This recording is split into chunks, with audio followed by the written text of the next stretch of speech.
Hey guys, welcome to 29 आप सुन रहे हैं अनूप सर को। आप देख रहे हैं 29। आज हम लोग करेंगे लोधी वंश के बारे में। लोधी वंश स्टार्टिंग करने से पहले बता दें, इससे पहले हमने गुलाम वंश, खिलजी वंश, तुगलक वंश और सैयद वंश कर चुके हैं। अगर आपने नहीं देखे हैं तो जल्दी से जाइए, लिंक हमने डिस्क्रिप्शन बॉक्स में दिया हुआ है। पीडीएफ के लिए आपको जुड़ना पड़ेगा हमारे साथ टेलीग्राम पे।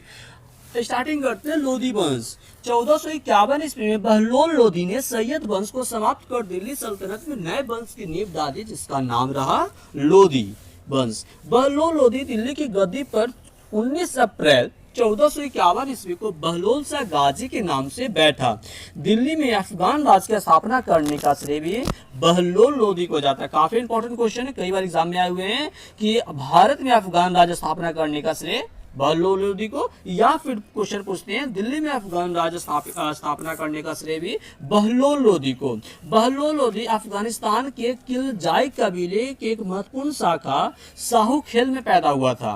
ये अपने सभी सरदारों को अपने समकक्ष मानता था और अपने सरदारों को मनस ए अली कहकर पुकारता था। इनके दरबार में अहमद यादगार, काफी इंपॉर्टेंट है, अहमद यादगार नामक इतिहासकार रहते थे, जिन्होंने सलातीन ए अफगाना नामक पुस्तक की रचना की थी। क्वेश्चन आते हैं कैसे, सलातीन ए अफगाना नामक पुस्तक की रचना किसने की थी? तो अहमद यादगार। क्वेश्चन इस तरह से भी आए कई बार, अहमद यादगार निम्नलिखित में से किनके दरबार में रहते थे? तो किनके दरबार में रहते थे? तो याद रखिएगा बहलोल लोधी। सलातीन ए अफगाना नामक पुस्तक से लोधी वंश के शासकों के बारे में जानकारी मिलती है। बहलोल लोधी अपने शासन काल में जो सिक्के चलाए थे उसे बहलोल सिक्का कहा जाता है। इन्होंने अपने शासन काल में जौनपुर, सिंध और चित्तौड़ पर विजय हासिल कर अपने साम्राज्य मिला लिया था। बहलोल लोधी का अंतिम आक्रमण 1487 में ग्वालियर के विरुद्ध था। उस समय वहां के शासक राजा मानसी थे। राजा मानसी ने बहलोल लोधी द्वारा किए गए आक्रमण के बाद 80 लाख टके की राशि बहलोल लोधी को प्रदान की थी। बहलोल लोधी को ग्वालियर विजय रास नहीं आया, क्योंकि जब ग्वालियर अभियान से लौट रहा था तो 17 जुलाई 1489 में जलाली नामक स्थान पर बीमार पड़ने के कारण उसकी मृत्यु हो गई।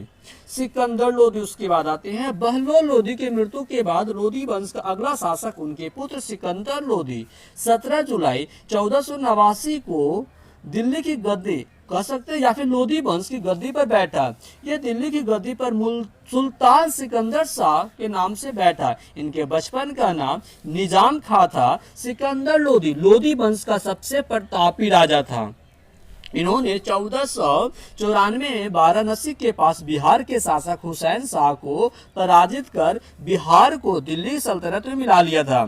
इन्होंने 1504 में आगरा शहर की स्थापना की। क्वेश्चन कई बार, एक बार नहीं कई बार आ चुके हैं कि आगरा शहर की स्थापना किसने की थी? सिकंदर लोधी। जो कहाँ है याद रख सकते हो आप, उत्तर प्रदेश में। 1506 ईस्वी में आगरा को अपनी राजधानी बनाया और आगरा को अपनी राजधानी बनाने वाले पहले शासक सिकंदर लोधी ही थे। 1505 ईस्वी में अपनी वजीर मियां भोइया को दिल्ली में मोट की मस्जिद बनाने का आदेश दिया था। सिकंदर लोधी एक विद्वान व्यक्ति थे और संगीत प्रेमी भी। इन्होंने लज्जत ए सिकंदरी नामक पुस्तक की रचना की थी, जो संस्कृत से संबंधित है, और ये गुलरुखी नाम से कविता भी लिखा करते थे। याद रखिएगा, लज्जत सिकंदरी की रचना कौन है? तो ये कई बार क्वेश्चन आते हैं, लज्जत सिकंदरी किससे संबंधित है? तो ये संगीत से संबंधित है। रचनाकार सिकंदर लोधी। इन्होंने अपने शासन काल में आयुर्वेद, जो कि आप जानते हैं संस्कृत भाषा में है, उसे फारसी भाषा में फहरंगे ए सिकंदरी नाम से कराया था। सिकंदर लोधी दिल्ली सल्तनत का पहला शासक था जो खम्स कहते हैं लूट के धन को में अपना हिस्सा नहीं लेता था। खम्स के धन में अपना हिस्सा नहीं लेने वाला पहला शासक कौन था? सिकंदर लोधी। इन्होंने पाकिस्तान स्थित ज्वालामुखी मंदिर को लूटा और मंदिर के मूर्ति को तोड़कर उस पत्थर को कसाई को दे दिया मांस तौलने के लिए। सिकंदर लोधी ने पुनः जजिया कर हिंदुओं पर लगा दिया। इन्होंने पीरों और संतों के मजारों पर स्त्रियों को जाने से रोक लगा दिया था। इन्होंने अपने शासन काल में मुस्लिम समुदाय में निकलने वाली तजिया जुलूस पर भी रोक लगा दी थी। इन्होंने अपने काल में सभी अतिरिक्त करों को समाप्त कर दिया था। 21 नवंबर 1517 ईस्वी को गले की बीमारी के कारण इसकी मृत्यु हो जाती है। किसकी? सिकंदर लोदी की। सिकंदर लोदी की मृत्यु के बाद इनके पुत्र इब्राहिम लोदी इब्राहिम शाह के नाम से अपना राज्याभिषेक 21 नवंबर 1517 ईस्वी को आगरा में कराया। इब्राहिम लोदी को अपने चाचा आलम खां और पंजाब के शासक दौलत खान लोदी से नहीं बनती थी, इसलिए दोनों असंतुष्ट खेमे में थे। पंजाब के शासक दौलत खान लोदी और उनके चाचा आलम खान ने अफगान में रह रहे तुर्क व्यक्ति बाबर को भारत आने का निमंत्रण दिया था। तब बाबर ने 21 नवंबर 1526 ईस्वी को सुनहरा अवसर पाकर भारत पर आक्रमण किया और इस आक्रमण में इब्राहिम शाह की सेना हरियाणा के पानीपत नामक स्थान पर 21 नवंबर 1526 को भिड़ गई। 1526 को भिड़ गई और इस युद्ध में इब्राहिम शाह लोदी मारा गया और लोदी वंश की समाप्ति हो गई।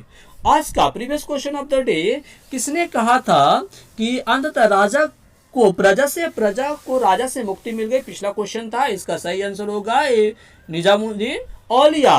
और question of the day, Syed वंश की स्थापना सैयद वंश कितने समय तक चला? याद रखिएगा 37 वर्षों तक। इसका आंसर हम दे दिए। इसका आंसर आपको कमेंट बॉक्स में बताना था।